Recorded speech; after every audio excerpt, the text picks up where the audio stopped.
अस्सलाम वालेकुम नाजरीन, मैं हूँ रामीन सैयद और आप देख रहे हैं प्रोग्राम ज़ेरे बहस। नाजरीन, एहतजाज, भूख हड़ताल, पार्लिमानी सियासत और अदालती फ्रंट, पाकिस्तान तहरीक इंसाफ हर महाज पर ही अपनी बका की जंग लड़ती हुई नज़र आ रही है। अच्छा, पॉलिटिकल रिप्रेशन का मुकाबला करने के लिए जितने दस्तयाब टूल्स हैं, तहरीक इंसाफ उन सबको ही इस्तेमाल करती हुई नज़र आ रही है, मगर हुकूमत भी पॉलिटिकल रिप्रेशन का हर हरबा इस्तेमाल करने में कोई हिचकिचाहट महसूस नहीं कर रही।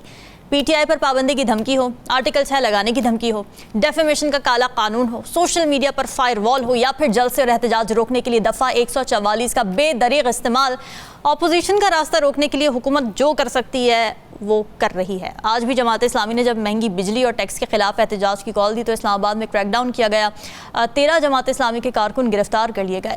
तहरीक इंसाफ को अलबत्ता अदालत की जानिब से पीर को एहतजाज की इजाज़त दी है, मगर नाज़रीन सवाल ये कि इतनी डोमिनेटिंग पोजीशन में होते हुए भी हुकूमत खौफ का शिकार नज़र आ रही है और पीटीआई खासी पुरएतमाद नज़र आ रही है। इसकी क्या वजह है? इसका अंदाज़ा नए इलेक्शन के हवाले से सामने आने वाले नून लीग और पीटीआई के बयानात से लगाया जा सकता है। नून लीग के रहनुमा ख्वाजा आसिफ की ये स्टेटमेंट सामने आई कि अक्टूबर के बाद हुकूमत को खतरा है और शायद 8 फरवरी के इलेक्शंस पर अदलिया मुतहर्रिक हो जाए। तो दूसरी तरफ तहरीक इंसाफ ने अपने कारकुनान और वोटर्स को नए इलेक्शन की तैयारी की हिदायत कर दी है। तो सियासी मंजरनामे पर ओवरऑल बात करेंगे प्रोग्राम के पहले हिस्से में। ज्वाइन कर रहे हैं सीनियर तजियाकार नजमुल साकिब साहब, राव खालिद साहब और साकिब बशीर। आप सभी का बहुत शुक्रिया। नजमुल साकिब साहब, राइट टू प्रोटेस्ट और जमहूरियत का चोली दामन का साथ होता है, क्योंकि लोगों को एहतजाज का हक ये इंश्योर करता है कि हुकूमत की अकाउंटेबिलिटी होती रहे, मगर नून लीग की हुकूमत जो जमहूरियत की चैम्पियन बनी रही, वोट को इज्जत दो के नारे लगाती रही, आज एक एहतजाज बर्दाश्त नहीं कर पा रही। साथ ये एड्रेस भी कर दीजिएगा कि ये जो एहतजाज हो रहा है ये क्यों हो रहा है, या जमहूरियतों में जो एहतजाज होते हैं उसकी वजूहात बनती क्या हैं?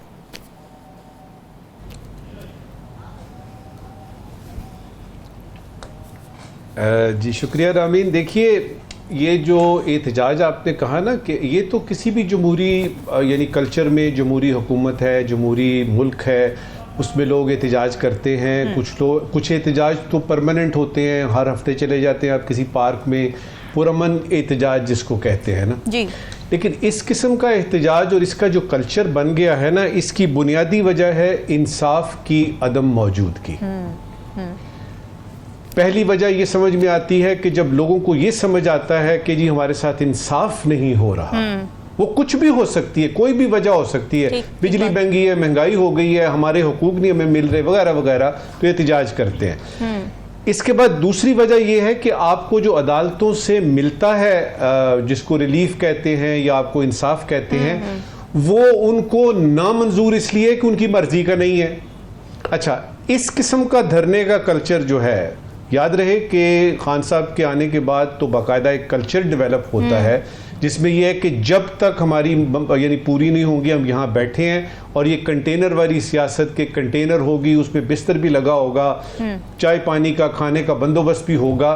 ये धरने जो हैं, ये जो धरने हैं, ये तो यूं समझिए कि जिंदगी अजीरन यानी कर देते हैं ना।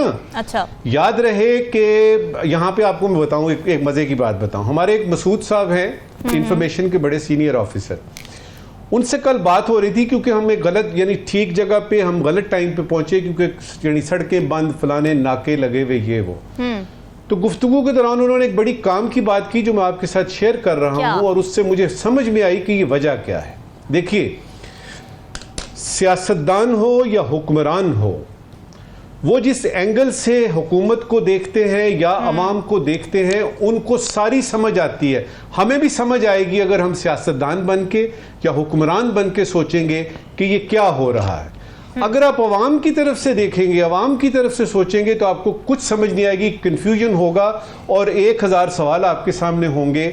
ये क्यों हो रहा है, क्यों उनसे यानी उनका जो बैट है छीना गया, क्यों इस इंट्रा पार्टी का रौला डाला गया, क्यों इलेक्शन फेयर नहीं हुए, क्यों ये इलेक्शन कमीशन जो है अभी तक ये यानी रुकावटें डाल रहा है, इतने सारे क्यों होंगे। लेकिन अगर आप देखें इसको हुक्मरानों के एंगल से, या वो लोग जो कि बिजली का बिल नहीं देते, जो कभी ट्रैफिक में फंसते नहीं है, उनका तो मसला ये नहीं है, हाँ। उनके एंगल से देखें तो ये एक सियासी अमल है, ये एक सियासी अमल है जो कि यानी उनके नजदीक ये अच्छा, ये जैसे अभी हम देख रहे थे, यही 92 पे चल रही था, ये यानी टिकर चल रहा था कि हुकूमत ने ये कहा है कि जमात इस्लामी के साथ हम जो है वो बात करने को तैयार है। भाई क्यों? ये तहफ़्फ़ुज़, वो जो आईने तहफ़्फ़ुज़ वाले हैं उनका क्या कसूर है, और ये जो PTI वाले एहतजाज कर रहे हैं उनका क्या कसूर है। बॉटम लाइन क्या निकलती है? बॉटम लाइन ये निकलती है कि बड़े लोग जो हैं, बड़े लोगों से मुराद ये है अमीर लोग जो हुकूमत में हैं, जिनके पास रिसोर्सेज हैं, जिनको बिजली के बिल नहीं आते, जिनको गैस के बिल नहीं आते, जिनकी गाड़ियों में पेट्रोल जो है वो मुफ्त पड़ता है, जिनकी गाड़ियां, उनके पास मोटरसाइकिलें तो होती नहीं, जिनकी गाड़ियां ट्रैफिक में फंसती नहीं है, उन लोगों का ये मसला है ही नहीं। ये मसला मेरा, आपका, राव साहब का, यानी नजमुल साकिब साहब, आप क्या ये कह रहे हैं कि सियासी एहतजाज से ज्यादा इफेक्टिव असल में अवामी एहतजाज होता है, और इस वक्त अवामी एहतजाज आपको नजर नहीं आ रहा है, एक सियासी एहतजाज नजर आ रहा है, राइट? देखिए, मुझे अवामी एहतजाज की क्या बात कर रही हैं आप? हमने तियानमन में देखा, हमने तहरीर स्क्वायर में देखा, हमने वो टैंक देखे यानी टर्की में, जो कि यानी अर्दवान के लिए लोग बाहर निकले। जो अवाम निकलती है ना, वो अगर निकलेंगे किसी वक्त तो वो तो फिर उसके बाद तो फिर बात खत्म हो जाती है। यहाँ पे क्या होता है, 2000 रुपए दिहाड़ी है, 2000 रुपए दिहाड़ी है। मैं यानी जमाती इस्लामी या आप अपने मौलाना साहब जो हमारे हैं, बड़ा एहतराम है उनका मेरे दिल में, उनके पास तो तंजीम है कि वो 1 घंटे के अंदर अंदर 500 लोग इकट्ठे कर सकते हैं जिनके हाथ में लाठियां पकड़ी होंगी, लेकिन वो अवाम नहीं है, वो उनके कारकुन हैं। अवाम जब निकलते हैं ना रामीन, तो वो ये ऐलान नहीं करते कि हम भूख हड़ताल करने लगे हैं, हम धरना देने लगे हैं। वो पहुंच जाते हैं और वो उनको उस वक्त तक, और फिर हुकूमत कोई भी दुनिया के किसी मुल्क की हुकूमत, चाहे जमहूरियत है, चाहे फिस्ताइयत है, चाहे डिक्टेटरशिप है, इस अवाम के इस ग्रोह से, जो कि हो सकता है 500 है, 1000 है, 2000, मुझे उस किस्म का कोई अवाम का नजर इसलिए नहीं आ रहा कि लोगों को पता है, यह भी 9 और 10 मई का वाकया पेश आया है, लोगों को पता है कि जो ही बाहर निकले पकड़े जाएंगे। वो कौन सी चीज है, ये आखिरी इस वक्त की बात कर रहा हूं, वो कौन सी चीज है जो अवाम को अंदर से लेके आती है, जिस तरह केन्या में हो रहा है। आप यकीन कीजिए, वहां पे कोई लीडर नहीं है, अमेजिंग एग्जांपल, सारा कुछ यूट्यूब पे वो कर रहे हैं, और उन्होंने हुकूमत को ऑलरेडी ढेर कर दिया है, इसलिए कि उनके अंदर के जज्बात जो है और थोड़ी सी दयानतदारी, ठीक है, आगे चलते। ठीक है राव खालिद साहब, मुख्तलिफ ममालिक में हमने देखा है कि एहतजाज जो है वो गेम चेंजर साबित होता रहा है। ताज़ा मिसाल एक तो कीनिया की ज़ाहिर नजमुल साकिब ने बात की, फिर बांग्लादेश की बड़ी एग्जांपल इस वक्त है कि स्टूडेंट्स जिस तरीके से निकले, अपनी जानें कुर्बान की, हसीना वाजिद की अथॉरिटेटिव रजीम के ख़िलाफ़ जाकर उनको मजबूर कर दिया, अदालतें खुलवा दी, उनके हक़ में फ़ैसला आ गया, अभी भी एहतजाज कर रहे हैं। हमारे मुल्क में एहतजाज क्यों कामयाब नहीं होते? क्या यही वजह है कि एहतजाज सियासी होते हैं हमारे मुल्क में, अवामी नहीं होते, अवाम नहीं निकलती, अवाम सियासतदानों की इंटेंशन जानती है, उनका साथ उस तरीके से नहीं देती, और दिहाड़ी वाली बात की नजमुल साकिब साहब ने, यही मसला है? देखिए, मसाइल तो बहुत सारे हैं, लेकिन बुनियादी मसला यही है कि जो एक अवाम और सियासतदान का जो रिश्ता है और राब्ता है, वो बड़ा पेक्यूलियर किस्म का है। उसमें बेनिफिट बेस्ड है, नौकरियां, सड़कें, नालियां, इस टाइप का हमने रिलेशनशिप को डेवलप कर लिया। उसमें कोई नज़रियाती तौर पे उस तरह से नहीं होता। जब नज़रियाती तौर पे आप किसी चीज़ से एफिलिएटेड होते हैं, या आप किसी नज़रिए की खातिर जब शुरू करते हैं, जहाँ भी आप देखेंगे इस चीज़ को, भले वो नज़रिया महंगाई से पिसे हुए लोगों का हो कि हमने इससे जान छुड़ानी है, इस माशी जो निज़ाम है जो तबाह कर रहा है गरीब को, भले वो किसी और आइडियालॉजी पे खड़े हों, जमहूरियत की आइडियालॉजी पे खड़े हों, तो वो फिर पनपता भी है, चलता भी है, प्रोटेस्ट भी होता है। भुट्टो साहब के खिलाफ एक नज़रिए पे प्रोटेस्ट कराया गया, तहरीके निज़ाम नफाज मुस्तफ़ा, एक आइडिया दिया गया और उसके बुनियाद पे वो इलेक्शन, वो सारा प्रोटेस्ट हुआ और बहुत ज़ोरदार किस्म का हुआ। उसके पीछे कुछ और मकासद जो थे वो बाद में जब मार्च चलने लगा तो पता चला। लेकिन जब भुट्टो साहब को फांसी हुई, तो उसके बाद भी बहुत एहतजाज हुआ, जिसकी कवरेज नहीं होने दी गई, जहां लोगों ने खुद सोजी भी की। वो एक नजरिया और एक आइडिया जो भुट्टो साहब के साथ अपने आप को एफिलिएट करते थे, वो रहा, वो एक बड़ी लंबी उसकी तहरीक चली, और उसके नतीजे में जब जलावतनी से वापस आई बेनजीर भुट्टो, तो फिर उनको दोबारा से लोगों ने इलेक्ट किया। जब आप नजरिए और उसके आइडिया के ऊपर चलते हैं तो फिर इसी तरह से होता है। अब हमारे पास एक कह लें कि अपॉर्चुनिटी कह लें या एक नजरिया कह लें जो मौजूद है इस वक्त, वो है पाकिस्तान तहरीक इंसाफ का। कि वो जो उन्होंने जिस तरह से अपनी बिल्ड की कैंपेन एब्सोल्युटली नॉट से शुरू करके और फिर सारा पाकिस्तान के अंदर लेके आए 8 फरवरी को इलेक्शन में, उसकी रिफ्लेक्शन में नजर आई, बड़ी प्रीडोमिनेंटली उन्होंने जीता वो इलेक्शन। वो एक चीज़ है।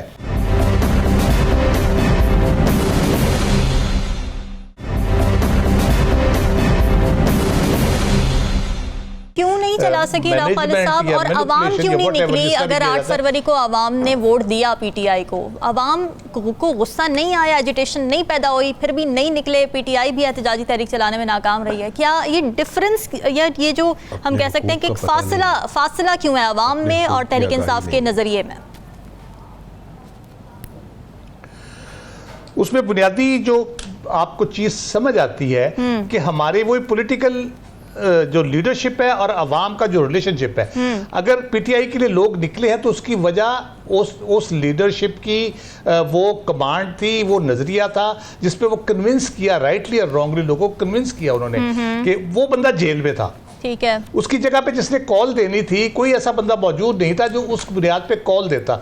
अपने तय लोग किस हद तक प्रोटेस्ट कर सकते थे या थोड़ा बहुत किया भी है, कर भी रहे हैं, अभी भी चल रहा है थोड़ा बहुत, लेकिन एक लीडरशिप भी चाहिए होती है उसके लिए कि जो आपको लेके साथ चले, जिसके पीछे आप खड़े हो। इमरान खान की गिरफ्तारी से पहले आप देखते हैं एहतजाज हुए, कितने भरपूर किस्म के प्रोटेस्ट हुए और किस तरह ब्रूटली उसको रोका गया। जो 25 मई का था यहाँ पे इस्लामाबाद में जो हुआ, जो पेशावर से वो लेके आए थे, उसमें आप देखते हैं। और एक बार नहीं कई बार उन्होंने किया, कई प्रोटेस्ट हुए जिसको बड़ा फेडरल गवर्नमेंट ने रोका। जब परवेज खटक साहब सीएम थे उस वक्त वहाँ से जो आए काफिले और सारा, तो ये मुख्तलिफ वक्त पे ये होता रहता है। काजी हुसैन अहमद का मुझे याद है, उन्होंने प्रोटेस्ट किया था, फिर मौलाना फजल रहमान ने 88-89 में किया था जिसपे गोली चलाई, फिर शहीद हुए बच्चे उसमें। इस तरह से काजी साहब का जो पिंडी में प्रोटेस्ट था उसके ऊपर इसी तरह से हुआ।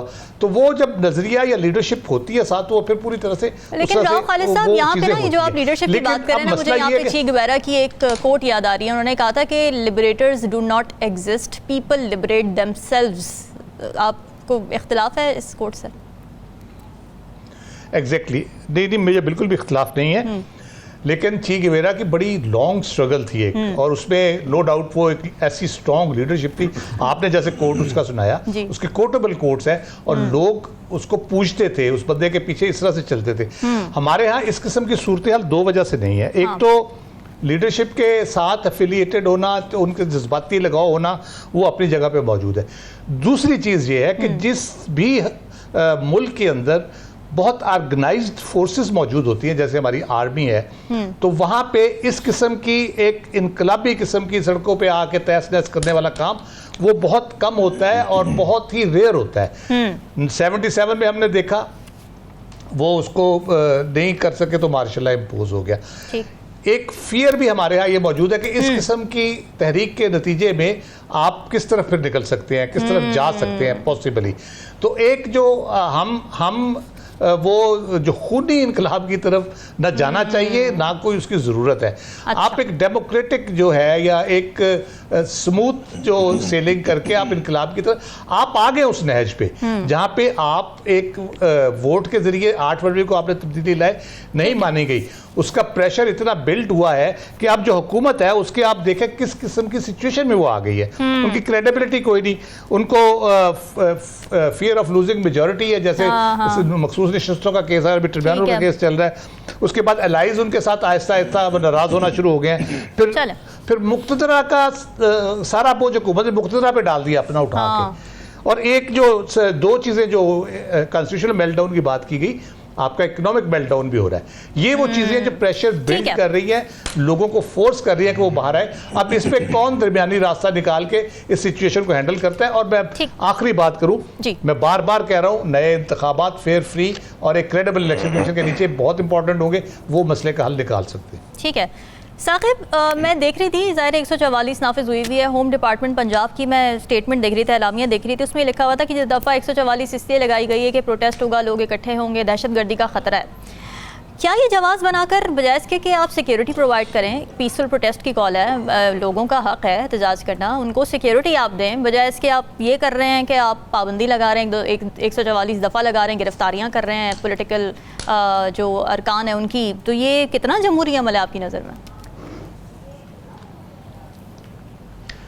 एक तो जो पॉलिटिकल हमारी पार्टीज़ हैं, सियासी जमातें हैं, उनको आइन भी और जमहूरियत भी उस वक्त सही जो है वो समझ आती है, नज़र आती है जब वो अपोजिशन में होते हैं। जब ये मुस्लिम लीग नून अपोजिशन में थी तो उस वक्त हमें ये सारी चीज़ें जो है वो नज़र आती थी। अब आप मुझे ये बताएं कि वैसे तो दहशतगर्दी का बहुत ज़्यादा सामना किया है पाकिस्तान ने और बहुत सफ़र भी किया है और 80,000 से ज़ायद जानें जो है वो गई हैं, लेकिन अल्लाह का शुक्र है कि काफ़ी अरसे से बहुत बेहतर हालात हैं, मतलब उस तरह के हालात नहीं हैं। तो इस सिनेरियो में दफ़ा 144 लगाना, अगर किसी ने प्रोटेस्ट की कॉल की है तो दफ़ा 144 लगा दें। इस्लामाबाद में क्यों दफ़ा 144 है? कोई वजह नहीं है। क्या रीज़न है? कोई वजह नहीं है। यहाँ पे आप एहतजाज की, आप एक स्पेसिफिक जगह पे पीसफुल प्रोटेस्ट की इजाज़त क्यों नहीं दे रहे? F9 पार्क में, प्रेस क्लब के बाहर कोई वजह नहीं है, नहीं दे रहे, हमने नहीं देनी। और पीटीआई को आप जलसे की इजाज़त क्यों नहीं दे रहे? नहीं दे रहे, कोई वजह नहीं है। और अभी जो जमात इस्लामी का एहतजाज है, जमात इस्लामी का एहतजाज एक महंगाई के खिलाफ और उस तरह का उनका मतलब वो लेके आए हैं, पब्लिक की आवाज़ वो बुनियादी तौर पर वो लेकर आए हैं। तो आप उनको कुछ जगह, कुछ अवामी एहतजाज उनको किसी जगह पे बिठाएं, दें। अब जब हर चीज पूरा इस्लामाबाद रावलपिंडी बंद पड़ा है रात से दिन को, मतलब लोगों को मुश्किलात का सामना है, उसमें जमात इस्लामी पर भी बात करना कि उन्होंने ये किया है, उससे ज्यादा तो मैं इंतजामिया को कहूंगा। आपने सारा कुछ जो है वो उनका रात से कामयाब करवाया है। आपने उनका जलसा भी, धरना भी, उनका तो प्रोटेस्ट जो है वो कामयाब हो गया। आपने पैनिक ले ली। मतलब एक तरफ एक पॉलिटिकल पार्टी है, आपसे जगह मांग रही है कि प्रेस क्लब के बाहर हमने पीसफुल प्रोटेस्ट करने, आप कहते हैं नहीं दूंगे। वो कहते हैं जलसा करने, आप कहते हैं नहीं देंगे। यहाँ पर टीएलपी बैठी रही 4 दिन, उसके बाद अपने जो भी जैसे अपने जो मुतालबात मनवा के वो चले गए। किसी ने कोई उसके खिलाफ जब FIR कोई चीज हुई है? नहीं हुई। मतलब इसका मतलब ये है कि बजोरे बाजू कोई आए तो मैं ठीक है। अब जैसे ही ये सारा पैनिक क्रिएट हुई है इस्लामाबाद में, पिंडी में, तो उसके बाद फौरी तौर पर हुकूमत आई, उन्होंने कहा 3 रुकनी कमेटी बना दी है, हम बात करते हैं और सारी चीजें जो है वो हम आगे बढ़ाते हैं। असल बुनियादी तौर पर गवर्नमेंट जो है वो 3 माह हुए हैं अभी गवर्नमेंट को आए हुए, और मसाइल दर मसाइल उसको दरपेश हैं। और उसके सबसे बड़ी वजह 8 फरवरी के इलेक्शंस पर जो सवालिया निशान है वो ख़त्म नहीं हो रहा। हुकूमत को मुख्तलिफ महाज उनका सामना है, कभी मखसूस नशिस्तों के मामलात आते हैं, कभी वो ट्राइब्यूनल की वो कानून साजी करवाते हैं। और इस तरह की जो चीज़ें हैं आप कैसे छुपा सकते हैं? फिर जो बजट आप लेकर आए, ठीक है, आपने IMF के साथ जो है वो करना था, जो चीज़ें करनी थी, लेकिन अल्टीमेटली आपने पब्लिक का भी ख्याल रखना था। जो सैलरी क्लास है या जो जिस किस्म की जो टैक्सेस जिस लेवल पे लगाए गए हैं, और जिस तरह अभी बिजली के बिलों का इंतजार हो रहा है कि अभी जो बिल आने हैं तो वो कितने जो वो खतरनाक होंगे। और बिल तो ये सारा जो सिनेरियो है, गवर्नमेंट भी पैनिक में है। तो तरीकाकार यही है कि जमहूरी मुआशरों में या आइन जो जितना देता है आप रीजनेबल रिस्ट्रिक्शंस लगाएं, लेकिन ये कोई मतलब तरीकाकार नहीं है तो आप उनको रोकें। मैं सिर्फ पिछले तकरीबन जो है वो 10-12 साल जो एहतजाज हुआ है, वैसे ओवरऑल अगर उसका मवाजना किया जाए तो एक तो वकला तहरीक थी, आज से तकरीबन 17-18 साल पहले 2007 से अनवर्ड जो है वो शुरू हुई। वो वकला तहरीक, उसको आप ये कह सकते हैं कि उसका कंक्लूजन जो है वो एक लॉजिकल एंड तक वो पहुंची। फिर 2012 में यहाँ पे डॉक्टर तारुल कादरी साहब आए, उनका कोई लॉजिकल एंड नहीं हुआ उसका। फिर 2014 का धरना जो है वो नाकाम हुआ। 2017 में TLP आई, वो कोई पॉइंट जो चीजें लेकर चली गई, वो बहुत उस पर बात हो सकती है। फिर उसके बाद यहाँ पे इमरान खान साहब ने लॉकडाउन किया 2016 में। अभी जो है PTI दौर में बहुत बड़ा एहतजाज तो नहीं हुआ, जो मुस्लिम लीग नून करती रही, लेकिन अभी जब से PTI गई है अप्रैल 2022 से लेकर अब तक एहतजाज की सूरत हाल। और आखिरी बात में PTI के एहतजाज और PTI की जो है वो ऑर्गेनाइज्ड जो प्रोटेस्ट है वो ना करने के पीछे बहुत सारी वजूहात हैं। 9 मई का एक ऐसा सानिया हुआ जिसमें जो हसास जो हमारी तनसीबात थी उन पर अटैक हुआ, उसके मुल्ज़मान अभी भी गिरफ्तार हैं। लेकिन उसके बाद जो है वो कंट्री वाइड आप ये कहें या पंजाब में खास तौर पर बहुत बड़े लेवल पे क्रैकडाउन हुआ, जिसमें उनके तमाम जो कारकुनान थे उनको उठाया गया, लीडरशिप उठाई गई, उनके जो सोशल मीडिया के लोग हैं वो उठाए गए। तब से 8 फरवरी तक यही सिचुएशन, एग्जैक्टली 8 फरवरी ये पोजीशन थी कि वो अपने कैंप्स भी नहीं लगा सकते थे, और तब से उसके बाद भी यही सिचुएशन है। तो मेरा ख्याल है वो डर, खौफ या वो भी चीज एक जो है वो लोग बाहर नहीं निकलते, वो सोशल मीडिया या उस किस्म के प्लेटफॉर्म पे बैठकर सपोर्ट कर रहे होते हैं। बिल्कुल ठीक है। इलेक्शन कमीशन भी कुछ रोड़े की कोशिश कर रही है तहरीक इंसाफ के रास्ते में, उस पर करते हैं बात इस ब्रेक के बाद। स्टे विद अस।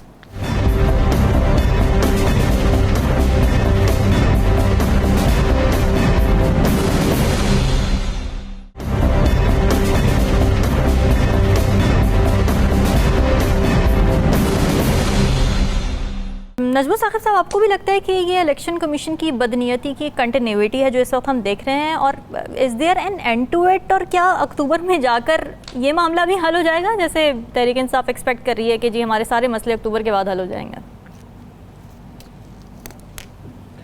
देखिए जी, मैं तो पॉलिटिकल साइंस का स्टूडेंट हूँ, पाकिस्तान हिस्ट्री भी पढ़ी है। क्या बात है। मुझे इतने मासूम इलेक्शन कमीशन का ना किताबों में मैंने कहीं देखा, ना ही मेरी नॉलेज में है। अपनी मिसाल आप हैं। ये इतना मासूम इलेक्शन कमीशन है। आप कह रही हैं कि जी उन्होंने ये ज्यादती की, ये भी वो की, वो इतने मासूम है। जरा मुलाहिजा फरमाइए जी, जब डेट आने की बारी थी, इलेक्शन की डेट, तो उस वक्त प्रेसिडेंट साहब ने कहा ये डेट दें, उन्होंने खत रद्दी की टोकरी में डाल दिया। सुप्रीम कोर्ट जो है वो कह रही है कि जी डेट 90 दिन वगैरह, और वो कह रहे जी डेट हम देंगे। इतने मासूम हैं, और मैं ये यानी तंजन नहीं कह रहा, मैं वाकईतन कह रहा हूँ, वो इतने मासूम हैं कि अब इस वक्त वो सुप्रीम कोर्ट के पास गए हैं कि ये जो 41 MNAs है ना जिनको उन्होंने झंडी करा दी है, 39 को तो परचम पकड़ा दिया PTI का, वो जो 41 हैं जिनको झंडी करा दी गई है, सुप्रीम कोर्ट के पास गए हैं। जरा वदाहत कीजिएगा, जरा हमें बताइए ये किस तरीके से ये हिसाब किताब करना है, मुझे ये बताइएगा। ये मासूमियत नहीं तो और क्या है कि आप एक तरफ इस तरह से आपका तंतना और आपका दबदबा और आपका हिसाब किताब ऐसे था, ऐसे लग रहा था रामीन, हमने वो प्रोग्राम उन दिनों में भी किए कि पाकिस्तान जमहूरिया पाकिस्तान में, इस्लामी जमहूरिया पाकिस्तान में सबसे ताकतवर अगर कोई इदारा है तो वो इलेक्शन कमीशन ऑफ पाकिस्तान है। मैं उसकी मासूमियत पे रश करता हूँ, और मेरी ख्वाहिश है कि वो अगर इस तरफ आ गए हैं कि अब सुप्रीम कोर्ट से पूछ रहे हैं, तो अब की दफा जो सुप्रीम कोर्ट उनसे कहे वो इसको मान लें। 2-3 क्विक बातें करूंगा जी। देखिए, ये मेल्ट डाउन की बातें हो रही है ना, अभी पिछले सेगमेंट में भी हुआ कि ये जी आईनी मेल्ट डाउन है, ये मुआशी मेल्ट डाउन है। एक मेल्ट डाउन की तरफ तवज्जो नहीं हो रही, और वो किसी की भी नहीं हो रही। वो है कि मेरे पाकिस्तान के अवाम के हौसलों का मेल्ट डाउन हो गया है, हो नहीं रहा, हो चुका है। और मुझे ये बताइए, मेरे अवाम का अगर मेल्ट डाउन हो गया तो आपने आईनी मेल्ट डाउन और मुआशी मेल्ट डाउन और सियासी मेल्ट डाउन, इसका करना क्या है? एक बात। दूसरी बात यह है कि मसला बुनियादी जिसकी बात हम इस वक्त राव साहब और हम कर रहे हैं, मसला आईन की तशरीह का है, मसला कानून की पासदारी का है, मसला जेल से आती हुई मुख्तलिफ आवाज़ों का है जिसने कंफ्यूज किया है, मसला केपी में PTI की हुकूमत का है। एक मसला है, कोई इतने मसाइल, और सबसे बढ़ के जो मसला है ना वो ये है कि इस कैलेंडर में 9 और 10 मई है। ये बड़ी प्रॉब्लम है, यकीन कर लीजिए मेरी इस बात का, बड़े वसूख से मैं बता रहा हूं आपको कि वो बल्ले का छीनने से लेके और फिर ये 9 मई तक ये जितना कुछ भी हुआ है ना, PTI जितने मर्जी एहतजाज कर ले, जो मर्जी कर ले, कुछ नहीं होने का, जब तक के ये मेल्ट डाउन ऊपर वाला जो है ना, जो अपर पोर्शन है इस घर का, उधर से इजाजत नहीं मिलेगी, उधर से माफी नहीं मिलेगी, उधर से कोई चीज ऐसी नहीं होगी, ऐसे चलता रहेगा। इस वक्त की आखिरी बात देखिए, सवाल के जवाब में सवाल कर दिया जाता है। इस वक्त की आखिरी बात कर रहा हूं। आप PTI वालों से कहें कि आप 2018 में कैसे आए थे जी? जब PTI वाले ये सवाल करते हैं ना कि ये हुकूमत तो जो है वो 8 फरवरी 9 फरवरी के इलेक्शन, फॉर्म 45, फॉर्म 47, तो इसके जवाब में उनको जवाब देने की बजाय ये सवाल किया जाता है कि जब 2018 में आप आए थे, ये एड होमिनेम आप अप्रोच कैसे है आए थे? अच्छा, इसमें बॉटम लाइन है रामीन, इसमें बॉटम लाइन है, हमारी सियासत का ऐसा हो गया हिसाब किताब कि किसी किस्म का भी जवाब देने को तैयार नहीं है, इसलिए कि हमारे पास सच्चा जवाब है ही नहीं। क्या बात है, ज़बरदस्त बात कर दी आपने। साकिब, इलेक्शन कमीशन ने जो टेक्निकल लकूनाज निकाले हैं पार्टी स्ट्रक्चर के लिहाज से, उसमें राव खालिद साहब ने भी लकूनाज निकाल दिए हैं। आपको क्या लगता है कि इलेक्शन कमीशन एक बायसनेस के तहत, एक मैलिफाइड इंटेंशन के तहत ये हरकतें कर रहा है, या फिर इसके अंदर कहीं ना कहीं कोई ना कोई मेरिट भी है? नहीं, वो इलेक्शन कमीशन चले पॉलिटिकल पार्टी या पीटीआई के साथ जो कुछ कर रहा है वो तो कर ही रहा है, लेकिन इलेक्शन कमीशन जो सुप्रीम कोर्ट के और सुप्रीम कोर्ट के फैसले के साथ जो कर रहा है वो काफ़ी हैरान कुन है। हमने जब लास्ट वीक में प्रोग्राम किया था तो तब भी बताया था कि इलेक्शन कमीशन सुप्रीम कोर्ट जाएगा और वो अब चले गए हैं, लेकिन उसी प्रोग्राम में 19 जुलाई की जो प्रेस रिलीज थी उसका जो पैराग्राफ सेकंड जो पैराग्राफ है उसको मैंने पढ़ा था, उसकी सिर्फ एक लाइन में पढ़ना चाहता हूं जिस पे सारा मसला है। और हैरान कुन तौर पर इलेक्शन कमीशन को अभी समझ नहीं आ रही कि पूरी सुप्रीम कोर्ट ने कह दिया कि भाई आपने गलत तशरीह की है हमारे 13 जनवरी के सुप्रीम कोर्ट के फैसले की। उस फैसला यह था कि आपने सिर्फ निशान लेना है, बाकी पॉलिटिकल पार्टी एग्जिस्ट करती है। अब अंदाजा लगाएं कि ये एक आम से किसी बंदे को भी ये बात बताएं तो उसको समझ आ जाएगी कि एक पॉलिटिकल पार्टी है, उस पॉलिटिकल पार्टी ने इलेक्शन लड़ा है, उससे आपने एक चीज मतलब उसका निशान ले लिया और निशान का ताल्लुक सिर्फ इलेक्शन से है। इलेक्शन जब होना है तो आपने उस निशान को इस्तेमाल करना है, वो जनरल इलेक्शन हो या ज़िमनी इलेक्शन हो। इलेक्शन के अलावा निशान आपका रहे या न रहे उसका एक अलग जो है वो उसको देखा जाएगा, लेकिन पॉलिटिकल पार्टी की बाकी राइट्स मौजूद है, ये इलेक्शन सुप्रीम कोर्ट कहती रही है। लेकिन 19 जुलाई की उस प्रेस रिलीज में इलेक्शन कमीशन ने अपने फैसले का कहा हमने कोई गलत तशरीह नहीं की और यह कहा था कि इलेक्शन कमीशन पर इल्जाम तराशी इंतहाई नामुनासिब है। ये मैं सुनकर और पढ़कर हैरान हो गया कि ये सुप्रीम कोर्ट को सुना रहे हैं कि इल्जाम तराशी, चले आम लोग तो बात कर ही रहे हैं, अब तो सुप्रीम कोर्ट के फैसले पर आपने ये प्रेस रिलीज जारी की थी। और अब जो है वो इलेक्शन कमीशन ये कह रहा है कि जो बैरिस्टर गोहर है वो कहीं रिकॉर्ड पे नहीं है, वो जो पार्टी चेयरमैन है वो कहीं रिकॉर्ड पे नहीं है, पार्टी का स्ट्रक्चर रिकॉर्ड पे नहीं है, कुछ भी रिकॉर्ड पे नहीं है। तो फिर मामला यह है कि जो सुप्रीम कोर्ट ने आपको कहा है कि हमने तो सिर्फ बल्ले का निशान लिया था, इवन चीफ जस्टिस काजी फाइज ईसा जिन्होंने 13 जनवरी का फैसला दिया था उन्होंने भी ये कहा कि हमने सिर्फ बल्ले का निशान लिया था, बाकी पार्टी मौजूद है, पार्टी के लोग मौजूद हैं।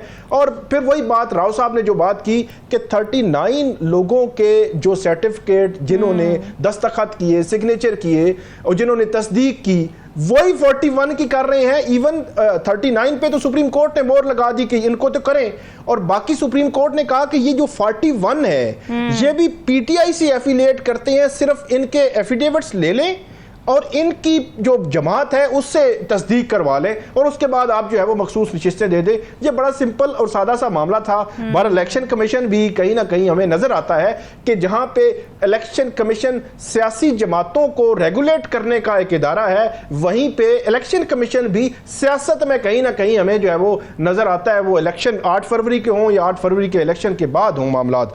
अब चीज इसमें देखना है कि इलेक्शन कमीशन ने जो दरखास्त दायर की है, इससे कबल 12 जुलाई के फैसले के खिलाफ मुस्लिम लीग नून और पीपल्स पार्टी नजरसानी की दरखास्तें दायर कर चुके हैं। उसमें जो 18 जुलाई को practice and procedure act supreme court का जो कमेटी है, 3 रुकनी कमेटी, उनकी ये नजरसानी की दरखास्तें कब जो है वो फिक्स होनी है, उसकी कमेटी मीटिंग हुई थी तो उन्होंने कहा कि छुट्टियों के बाद होगी सुप्रीम कोर्ट के। वो मतलब 9 सितंबर पहला वर्किंग डे होगा सुप्रीम कोर्ट में, तो 9 सितंबर के बाद वो नजरसानी तो होगी। लेकिन अब ये जो दरखास्त है इसको ये देखना है कि इसको कैसे जो है वो सुप्रीम कोर्ट लगाएगी, क्योंकि इसमें अभी बहुत ज्यादा वक्त जो है वो रहता है। आज 26 जुलाई है और 9 सितंबर टाइम जो है वो एक मंथ तकरीबन 12-14 रोज बनते हैं, वो अभी तातीलात जो है वो सुप्रीम कोर्ट की खत्म होने में रहते हैं।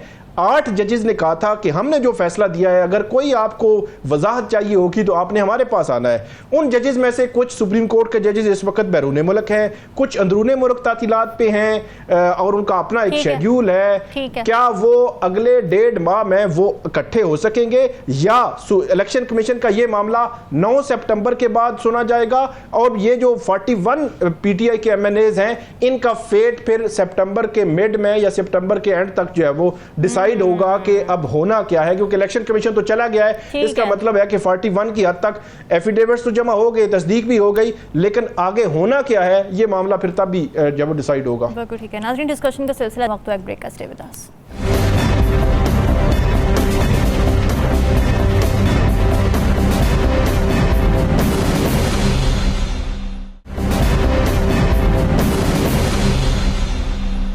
Welcome back. अमेरिका के असिस्टेंट सेक्रेटरी डोनाल्ड लू एक बार फिर पाकिस्तान में खबरों की ज़ीनत बने हुए हैं। ये वही डोनाल्ड लू हैं जिन पर इमरान खान ने अपनी हुकूमत के खिलाफ साजिश करने का इल्ज़ाम लगाया था और साइफर केस की बुनियाद पड़ी थी। इस दफ़ा डोनाल्ड लू ने यह बताया है कि अमरीकी सदर जो बाइडन ने अपनी असम्बली में ये दरख्वास्त की है कि पाकिस्तान में जमहूरियत और इंसानी हुकूक़ के मसाइल से निमटने के लिए पाकिस्तान को $10 लाख की इमदाद की मंजूरी दी जाए। इस मौके पर डोनाल्ड लू की जानिब से एक अहम बात की गई। उन्होंने ये कहा कि अमेरिका इस्लामाबाद के बीजिंग पर हद से ज़्यादा इन्हिसार को रोकने की कोशिश करना चाहता है और ये कि पाकिस्तान में सरमायाकारी के मामले में चीन माजी और हम यानी अमेरिका मुस्तकबिल है। इस पर पाकिस्तान की दफ्तर खारजा ने क्लियर कट स्टेटमेंट दे दी है कि जी हम दोनों ममालिक से ताल्लुकात को बराबरी की सतह पर अहमियत देते हैं और ये ज़ीरो सम गेम नहीं है। मगर सवाल ये है कि क्या अमेरिका इस इमदाद के बदले ये शर्त रख रहा है कि पाकिस्तान चीन से ताल्लुकात कम करे, और अमेरिका को पाकिस्तान की ज़रूरत क्यों और कैसे पड़ गई कि वो इतनी मेहरबानियाँ कर रहा है? नज़्मुल साकिब साहब, क्या अमेरिका पाकिस्तान की जिम्मेदारी संभाल रहा है और क्यों?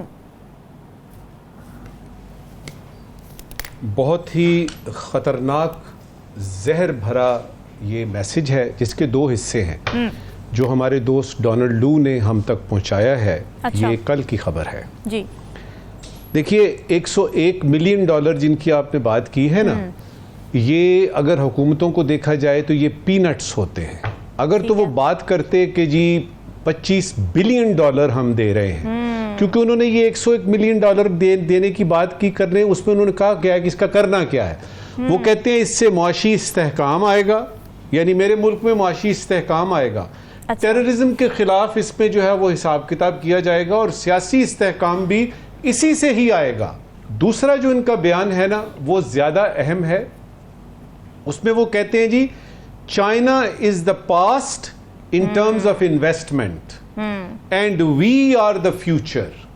मतलब ये हुआ कि चीन जो है वो यानी पारीना है, किस्सा पारीना हो चुका, माजी की बात हो चुकी, मुस्तकबिल जो है वो अमेरिका है।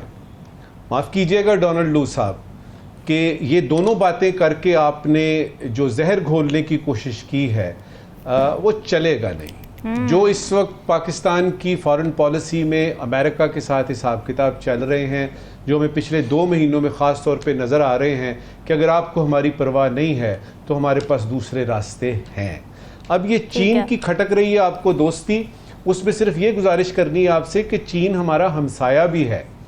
वो कहते हैं कि जो दरवाजे के पास भेड़िया होता है ना, वो ज्यादा खतरनाक होता है उस शेर से जो जंगल में है।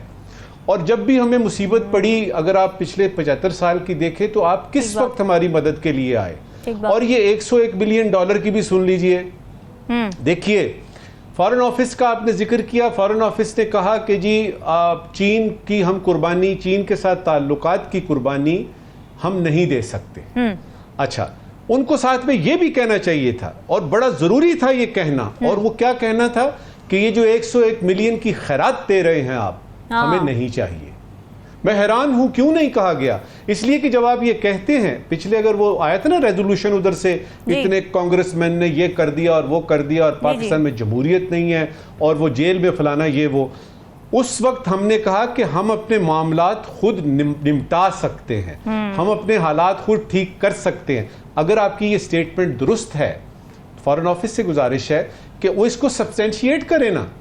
अगर आप अपने मामलात खुद यानी निपटा सकते हैं और हम इस काबिल हैं बहैसियत एक कौम के कि अपने अंदरूनी जो हमारे हैं हिसाब किताब हैं उनका हम ख्याल रख सकते हैं, तो आपने ये क्यों नहीं कहा कि हमें आपके ये 101 मिलियन नहीं चाहिए। मैं हैरान हूं इस बात पे।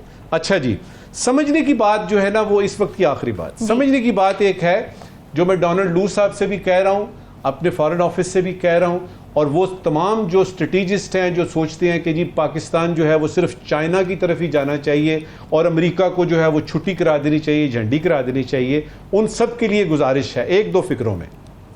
देखिए, डिप्लोमेसी जो होती है ना, सिफारतकारी जिसको कहते हैं, उसमें आप जरा देखते हैं कि दोस्त आपने बनाने हैं, बिगाड़ना नहीं है।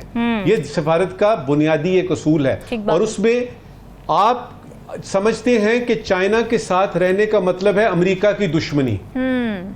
ये क्लैरिफाई करना चाहता हूं, बार बार करता रहता हूं कि आप चाइना के साथ दोस्ती रखिए, लेकिन इसका ये मतलब नहीं है कि आप अमेरिका के साथ दुश्मनी मोल लें। ये है मेरी बुनियादी बात। बिल्कुल ठीक है। राव खालिद साहब, आपको क्या लगता है कि अमेरिका को पाकिस्तान की क्या बहुत ज़्यादा किसी मामले में ज़रूरत पड़ने वाली है, इसलिए इतनी मेहरबानियाँ कर रहा है, या फिर जो कंटेनमेंट ऑफ चाइना का प्लान है उसी में वो पाकिस्तान को भी शामिल करना चाहता है? क्या वजह लगती है आपको इस इमदाद के हवाले से बात करने की?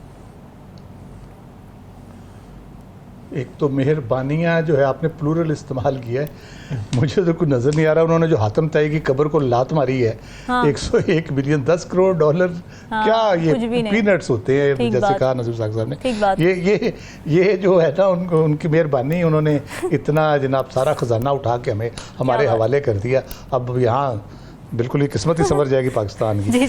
मसला बुनियादी तौर पर यह है कि गुज़श्ता को 15 साल से जब से उन्होंने इंडिया को स्ट्रेटेजिक पार्टनर बनाया और डील शील किया 2006 से, जो उनका सिलसिला शुरू हुआ न्यूक्लियर डील का भी और बाकी डिफेंस डील वगैरह का, उसके बाद से उनका ख्याल इनिशियली ये था कि इंडिया का जो कंटेन चाइना पॉलिसी है, वो इंडिया बड़ा मुल्क है, तगड़ा मुल्क है, इसको मजीद तगड़ा करेंगे तो हम वो उस पर चल जाएंगे। लेकिन इंडिया उनको पकड़ा ही नहीं दे रहा है इसके ऊपर, ना रूस के ताल्लुकात के हवाले से, ना चाइना के ताल्लुकात के हवाले से उनको उस तरह पकड़ा ही नहीं दे रहा। हमारा उनको पता है कि हम इसमें आलाकार बन नहीं सकते। हमने हमारी चीन की पॉलिसी अपनी जगह पे, अमेरिका के रिलेशनशिप अपनी जगह पे, और हमने इसी तरह इसको बैलेंस करके चलाने की कोशिश भी की हमेशा से। तो वो होता ही है कि जब उनकी बात नहीं बन पड़ती तो वो गुस्सा फिर ले दे के पाकिस्तान पे निकालते हैं। इंडिया तो ट्रेड पार्टनर भी है, सारा कुछ है, इसलिए उनको गुस्सा आता नहीं। मसला ये है कि जी बिल्कुल। तो जो किस्सा पारीना की वो बात कर रहे हैं चाइना का, वो तो सारे एक्सपर्ट्स दुनिया भर के, इनके अपने मुल्क के, दुनिया भर के कह रहे हैं कि ये जो सदी है ये एशिया की सदी है। और क्योंकि एशिया में इस वक्त 2/3 ऑफ वर्ल्ड इकोनॉमी यहाँ पे है, ठीक बात है, half of population of the world इधर है, ठीक है। और ग्रोथ जो हो रही है इन यहाँ पे मुल्कों में, हम बदकिस्मती से पीछे हैं तो हम अपने इंटरनल मामलात की वजह से, अदरवाइज तो सबसे ज़्यादा ग्रोथ यहाँ पे हो रही है। बजाय इसके कि अमेरिका इसको कन्फ्लिक्ट जोन बना के रखे, कभी हमें पुश करे, कभी कहीं और शरारत करे, उसको चाहिए कि वो इस वक्त जो यहाँ पे सूरत हाल है उसमें एक सेहतमंदाना किस्म की मुआशी, तजारती, सनती और एक्टिविटी को जनरेट करे, उससे अपना फ़ायदा उठाए, इकोनॉमिक एक्टिविटी यहाँ पे उसमें हेल्प आउट करे, हमें भी करे, बाकी मुल्कों को भी करे।